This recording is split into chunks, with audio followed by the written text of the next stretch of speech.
Flowering દેખાય છે ને એના માટે મેં લસ્ટરના 2 છંટકાવ આપ્યા હતા. લસ્ટર એક એવી દવા છે કે છોડને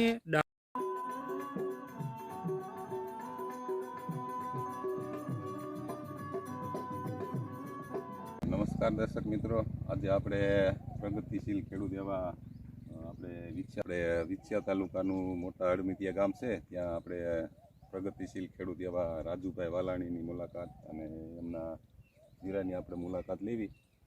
તો હાલો આપણે રાજુભાઈને આજે આપણે પૂછીએ કે ભાઈ આ જીરું તમે કેટલો ટાઈમ થયો વાવેતરને એ બધું એનાથી જ આપણે જાણવી. સૌપ્રથમ તો બસુભાઈ, મારું નામ છે વાલાણી રાજુભાઈ.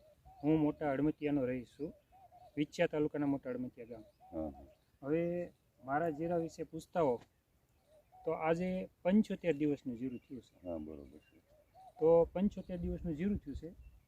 સૌ પ્રથમ તો આમ ગણો ને તો આ જે ખેતર રહ્યું, આ ખેતરની અંદર ગઈ સાલ જીરું હતું, એના આગલા વર્ષે પણ જીરું હતું, આ વખતે જીરું છે.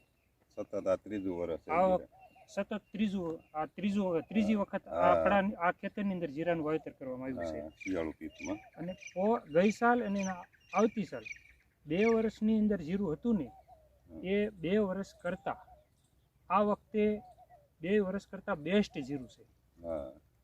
ગયા વર્ષે આમ ગણો તો અંદાજિત 8.5 મણીએ ઉતારો આવ્યો હતો. પહેલા વર્ષે 10 મણીએ ઉતારો આવ્યો હતો. 2 વર્ષ કરતા આ વર્ષે બેસ્ટ જીરું મને લાગે છે.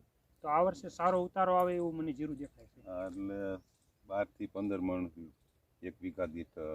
હવે આમ જોયામાં છોડ સારો છે, ફ્લાવરિંગ સારું છે અને જોયામાં સારું એવું જીરું દેખાય છે, એટલે ઉતારાની તો સારી ઉતારાની આશા છે મને. અને પછી તમે આમાં પાયાનું ખાતર કયું આપ્યું ને કયું જીરું વાવ્યું છે એ સૌ પ્રથમ તો હું એ જણાવું કે પાયાની અંદર મેં DAP ખાતર આપ્યું છે. 2 વીઘાની અંદર 1 થેલી 50 કિલોની 1 બેગ આવે ને 2 વીઘાની અંદર, એટલે કે 4 વીઘાનું જીરું છે તો 2 થેલી મેં DAP આપ્યું છે.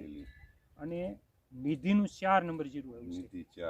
ગઈ સાલ મેં 4 વીઘાનું ગુજરાત 4 વાવ્યું હતું અને 4 વીઘાનું નિધિનું વાવ્યું હતું. તો નિધિનું મને બેસ્ટ બિયારણ લાગ્યું હતું, ઉતારો સારો એવો લાગ્યો હતો, એટલે આ વર્ષે મેં નિધિનું બી પસંદ કર્યું છે, નિધિનું 4 નંબર.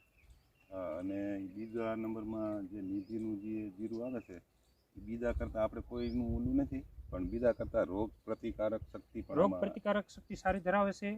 અને એની ડાળીઓની સંખ્યા ડાળીઓની સંખ્યા વધારે હોય છે નિધિના બિયારણની અંદર, એટલા માટે નિધિનું સાટલું સારું પડે છે. જો આમ એક છોડની અંદર આમ કોળી ભર છોડવો થાય છે, એટલે નિધિનું બી બેસ્ટ લાગ્યું, એટલા માટે મેં આ વખતે બધું જ નિધિનું બી પસંદ કર્યું છે. અને પછી આમાં તમે કેટલા વખત દવા છાંટી છે અને કઈ દવા છાંટી છે? આમ ગણો તો બસુભાઈ, ગયા વર્ષ કરતા આ વખતે વાતાવરણ બહુ સારું રહ્યું છે. જીરાને અનુકૂળ. તો વાતાવરણ સારું હોય ને એટલે દવાનો ખર્ચો આપણને બહુ જ ઓછો આવતો હોય છે.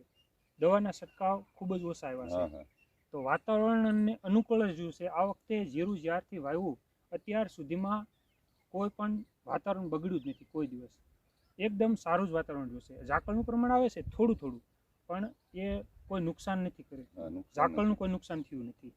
અને મારે નજીક ભાદર પડે છે, નદી છે, તો નદીની અંદર પાણી ભરેલું છે, તો એનો રવ બહુ ચડે છે, છતાંય જીરાને કોઈ જાતની નુકસાન થઈ નથી. હા, એક છે 50 દિવસનું જીરું થયું ત્યારે કાળિયાની અસર મારા જીરાની અંદર દેખાણી હતી.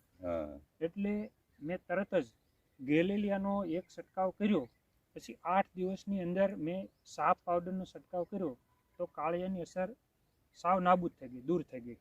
અને જે તમે ગેલેલિયો જે દવા છાંટી એનું પ્રમાણ કેટલું રાખ્યું? શરૂઆતની અંદર થોડુંક નુકસાન મેં ભાળ્યું એટલે 15 ગ્રામનું પ્રમાણ રાખ્યું હતું.